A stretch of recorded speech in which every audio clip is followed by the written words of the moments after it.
Essa é a questão 51, uma questão também super simples, tá? Uma questão de óptica da visão, né? Uma questão de óptica geométrica aí.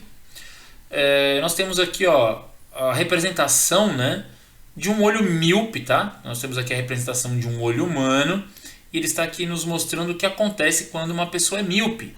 O que acontece? Quando uma pessoa é míope, ela enxerga muito bem de perto, porque o ponto próximo dela aqui, que é aproximadamente 25 centímetros, né, é perfeito, então a pessoa enxerga de perto, mas o ponto remoto, que deveria estar no infinito, ele é muito próximo do olho. Então quando a pessoa olha para o infinito, ela enxerga tudo embaçado. Por quê? Porque os raios que vêm do infinito, eles acabam se formando aqui no meio do olho e não na retina, que é o lugar correto, tá, da formação da imagem. Ó, ele se forma aqui um pouco antes, tá? Então, para isso, o que a gente tem que fazer para corrigir esse defeito, tá? Esse probleminha, né? O cristalino, quando ele está totalmente relaxado, ele não consegue formar a imagem no lugar correto. Então, eu tenho que pegar os raios aqui, ó, retilíneos da luz, e jogá-los para trás. Eu tenho que divergir esses raios, tá? Ó. Perceba que eu preciso, então, ó,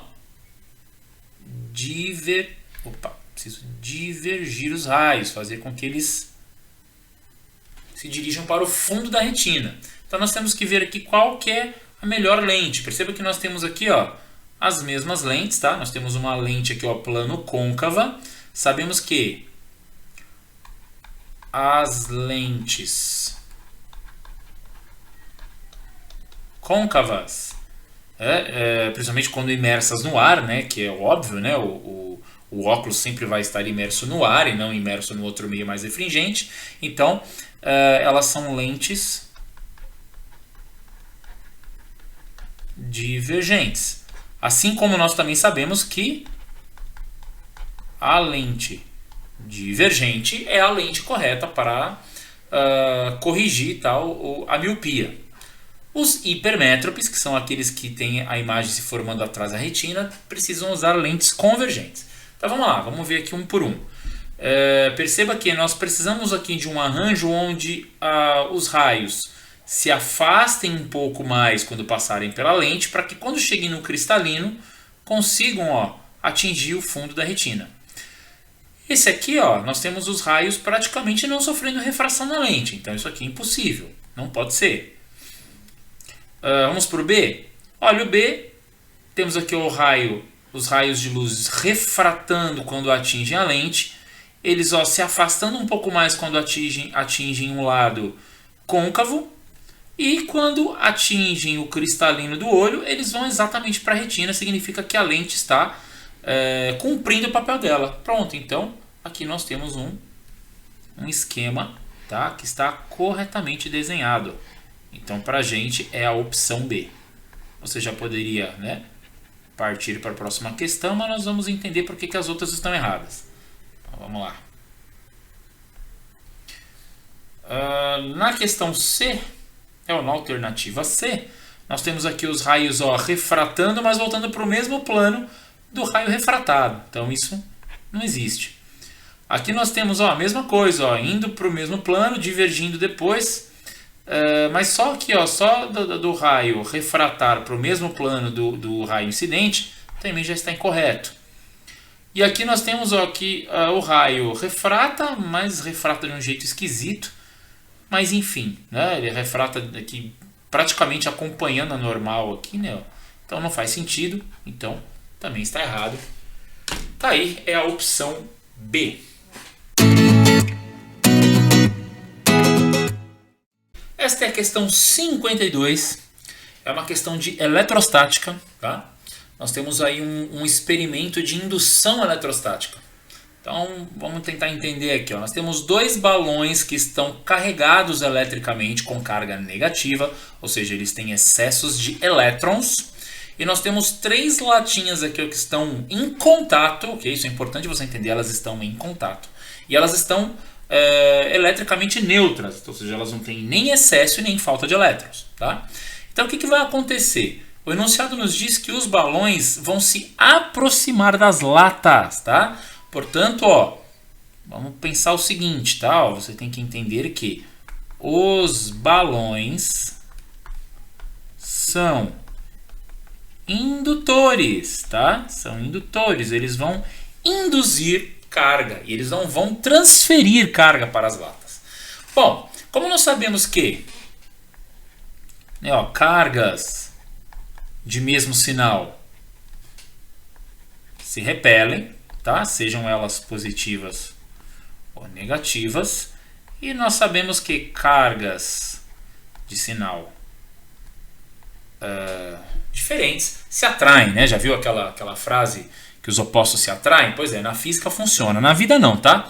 Mas na física funciona, né? Principalmente na questão aí das cargas elétricas. Bom, então vamos lá.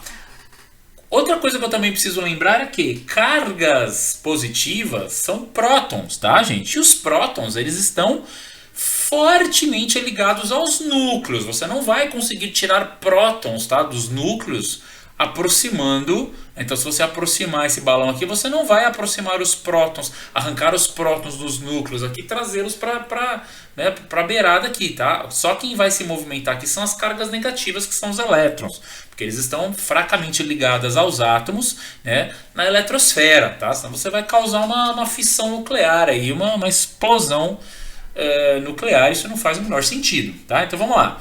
Quando nós aproximarmos os dois balões, o que vai acontecer? Essas cargas negativas vão repelir as cargas negativas da lata 1, mandando ela para a lata 2. E da mesma forma, esse balão vai repelir as cargas negativas da lata 3, mandando ela para a lata 2.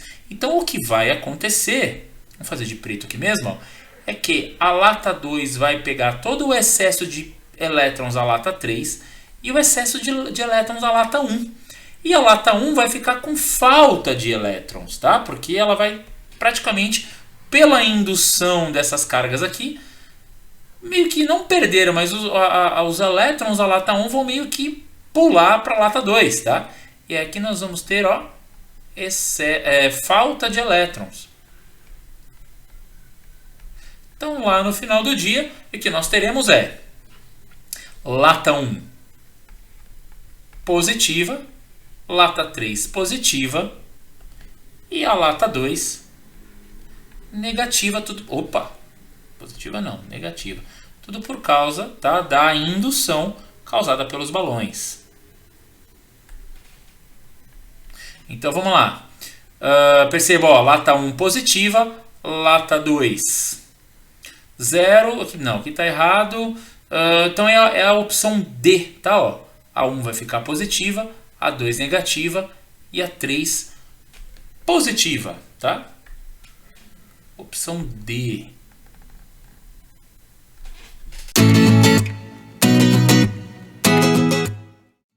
Bom, pessoal, essa aqui é a questão 53, tá?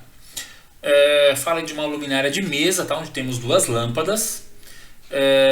E no arranjo elétrico, na forma como elas são equipadas, da forma como elas são montadas na luminária, no abajur, tá?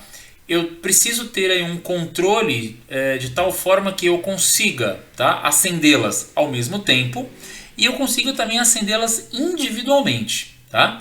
Isso sempre funcionando com a mesma tensão e com a mesma intensidade, ou seja, eu não posso simplesmente desligar uma luz e deixar a outra ficar mais forte ou mais escura, tá? Ou mais clara, né? Ou menos ou mais ou menos intensa, tá? Então eu preciso saber qual desses arranjos aqui vai me proporcionar esse resultado. Então eu tenho que estar com as duas ligadas ao mesmo tempo, tendo uma intensidade, né, X aí, e eu tenho que ter a possibilidade de desligar uma delas e a outra continuar com a mesma tensão. Então, para conseguir fazer isso, primeiro, eu preciso de um arranjo onde ambas as lâmpadas estejam ligadas, tá, a um interruptor, a fim de que eu consiga desligá-las de forma independente. Isso acontece aqui, no 3, mas perceba que aqui estamos em série, aqui nós temos uma ligação em série. Então, a hora que eu desligar qualquer uma das duas lâmpadas, tá, as duas apagam. Então, aqui não pode ser. Aqui então se elas estão em série, eu preciso de uma ligação em paralelo, então. Sim, preciso de uma ligação em paralelo. Então, logo de cara, eu posso já eliminar essa daqui. porque ela também está em série. Ah, mas aqui ó, eu posso colocar uma delas em curto, tá? Que assim eu posso desligar aqui ó, uma delas e ela pode passar direto. Mas perceba que o interruptor aqui ó, está dentro do curto, né? Ou fora do curto, na verdade. Então, isso aqui também não daria certo. Então me sobram essas duas, tá? O ideal é que elas estejam em paralelo, e até porque também, nesse caso aqui, eu posso ter uma diminuição da intensidade, porque elas estão em série, então também não vai funcionar. Então vamos lá, vamos pensar então aqui no paralelo. O que diferencia essas duas?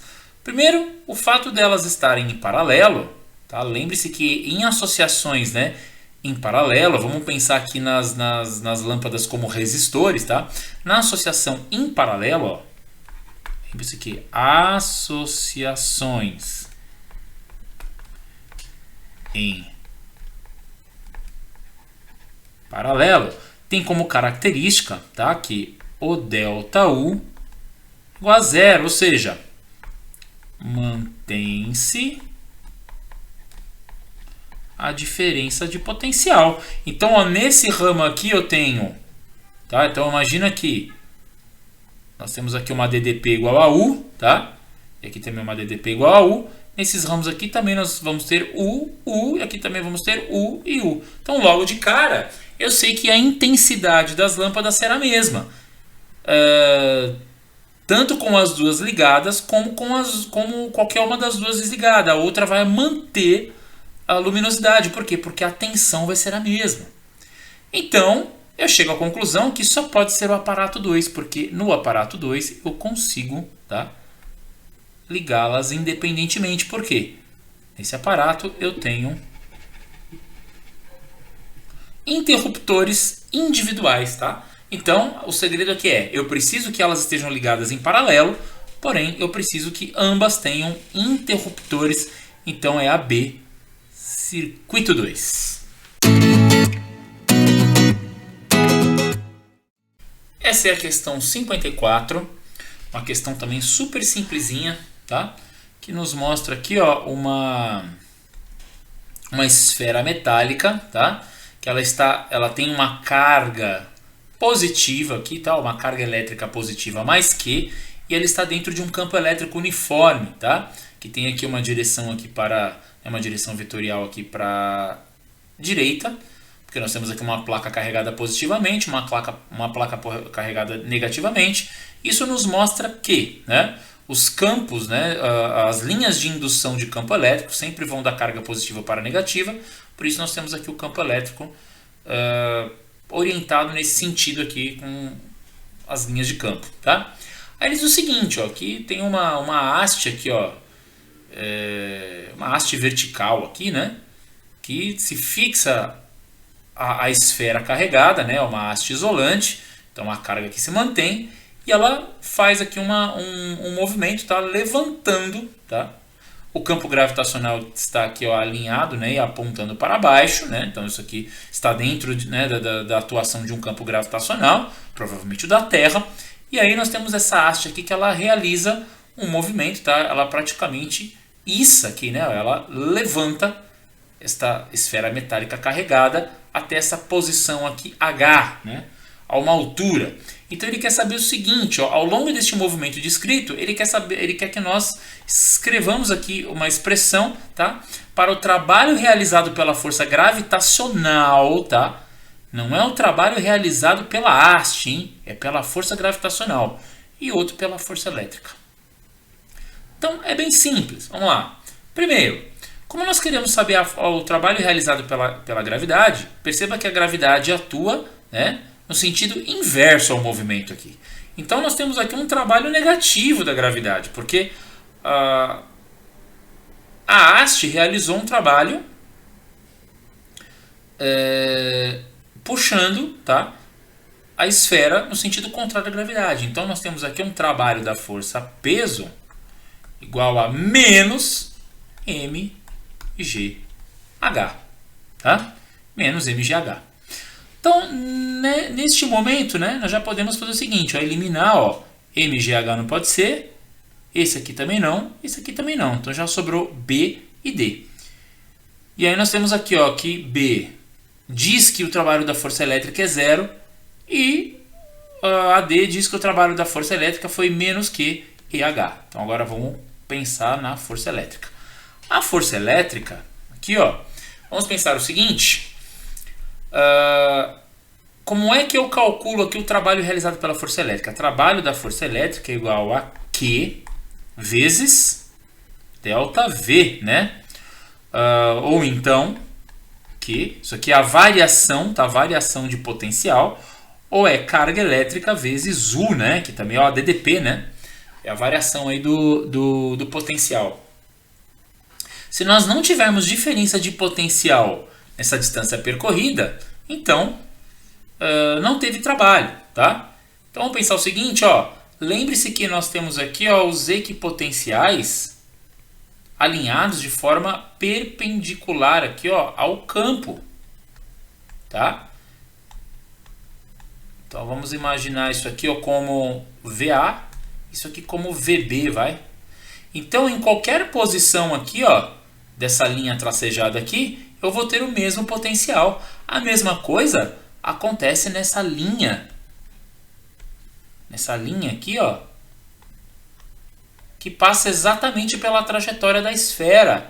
Ou seja, o movimento que a esfera realizou, ela realizou sempre dentro do equipotencial aqui, ó. Sei lá, vamos chamar aqui de VC, tá? Então isso me mostra que não houve variação de potencial, tá? Não houve variação de potencial. Então nesse caso, ó, o trabalho da força elétrica foi nulo, foi zero. Então a opção é a B, tá? Menos mgh e zero. Bom, galera, essa é a última questão.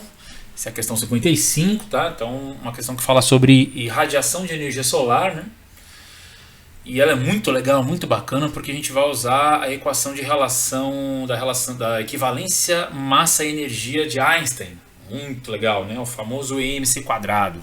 Então vamos lá, está falando aqui que o Sol irradia, né, aproximadamente, tá, ele tem uma potência, né, de 4 vezes 10 a 26 watts, ou seja, a cada segundo, tá, ele consegue produzir, né, ele consegue fundir hidrogênio em hélio, liberando uma energia de 4 vezes 10 a 26 joules, tá? Agora vamos supor que essa potência tenha sido constante ao longo de toda a vida do Sol. Provavelmente essa potência variou, né? Ela não foi constante, mas a gente vai fazer uma idealização aqui. Nós sabemos que o Sol ele tem aproximadamente, ele está bem no meio da vida dele, né? Ele tem 5 vezes 10 a nona anos, ou seja, 5 bilhões de anos. Acredita-se que ele tem ainda mais 5 bilhões, né, pelo tipo de estrela, pela massa, né, pela magnitude dele. Então a proposta aqui é saber quanto de massa ele já perdeu, tá, nesse tempo todo, irradiando essa energia toda aí. Então, quando ele funde os dois hidrogênios ali em hélio, né, parte da massa, tá, é transformada em energia, que é essa radiação de luz e de calor que nós recebemos aqui na Terra, tá? Não só na Terra, mas que irradia para o espaço todo. Mas enfim, vamos lá, nós precisamos calcular isso. Muito bonita essa questão, hein? Muito legal.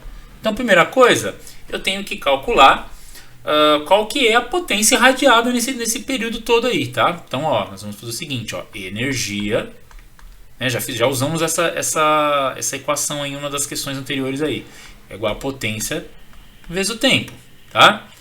Então, vamos montar aqui a equação. A potência do Sol, né, é 4 vezes 10 a 26 watts, né? Estamos imaginando que seja constante, né? A gente sabe que não é, mas vamos idealizar que tenha sido constante. Agora, o tempo é 5 vezes 10 a nona anos, né? Só que essa potência aqui, ó, o Sol irradia por segundo. Então eu tenho que saber quantos segundos tem um ano. Mas os caras da FUVEST foram muito legais, né? E já deram aqui, ó, aproximadamente, claro que é aproximado, tá? Um ano vai ter cerca de 3 vezes 10 a sétima segundos.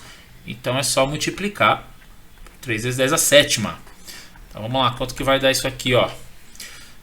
Vamos lá, 4 vezes 5, 20. 20 vezes 3 dá 60. Agora vamos somar aqui, ó. Então 10 elevado a 26, mais 9, mais 7, tá? Isso aqui vai dar 60 vezes 10, ó. 26 mais 9 mais 7 vai dar 42. Colocando em notação científica bonitinho, vai ficar 6, né? Diminua uma casa, aumenta um expoente. 6 vezes 10 elevado a 43 joule. É muito joule, gente. É muita energia, tá?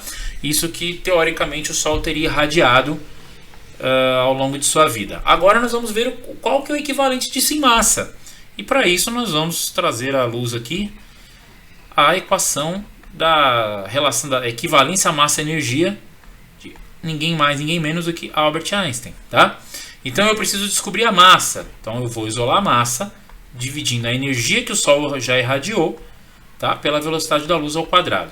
Então a energia é 6 vezes 10 elevado a 43.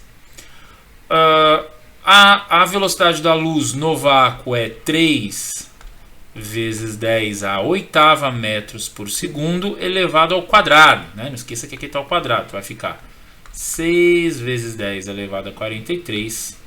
3 ao quadrado é 9. 10 elevado a 8 elevado ao quadrado, é só multiplicar os expoentes, então fica 10 elevado a 16. Então vamos lá. A massa que o Sol perdeu é 6 nonos, vamos simplificar aí por 3, vai ficar 2 terços, né? 10 elevado a 43 com 10 a 16, a gente tem que fazer aqui, ó, 10, então 43 menos 16. Finalmente 2 terços vai dar aproximadamente 0,66, né? Então aproximadamente 1, tá? Vamos dar uma aproximada, né? Bem esdrúxula, né? 0,4, mas tudo bem, você vai entender por que já. 43 menos 16 é 10 elevado a 27, tá? Vamos lá, 43 menos 10 dá 33. O 3 fica 30, menos o 3 aqui que sobrou, 27, tá aí. Então 0,66, aproximadamente 1 vezes 10 a 27 quilogramas, tá? Então, ó, a resposta é a C. Perceba que nós não temos aqui o fatorzinho aqui, né? Só temos a potência mesmo. Então, para a gente, tá? O que importa aqui esse arredondamento de 0,4 aqui. Espero que você tenha gostado desse vídeo, que ele tenha te ajudado de alguma forma. Então, deixe o seu like, compartilha com seus amigos, não se esqueça de se inscrever no nosso canal e ativar o sininho para receber as notificações de novos vídeos. Nos siga lá também nas redes sociais, no Instagram e no Facebook. Muito obrigado por assistir. Abraço!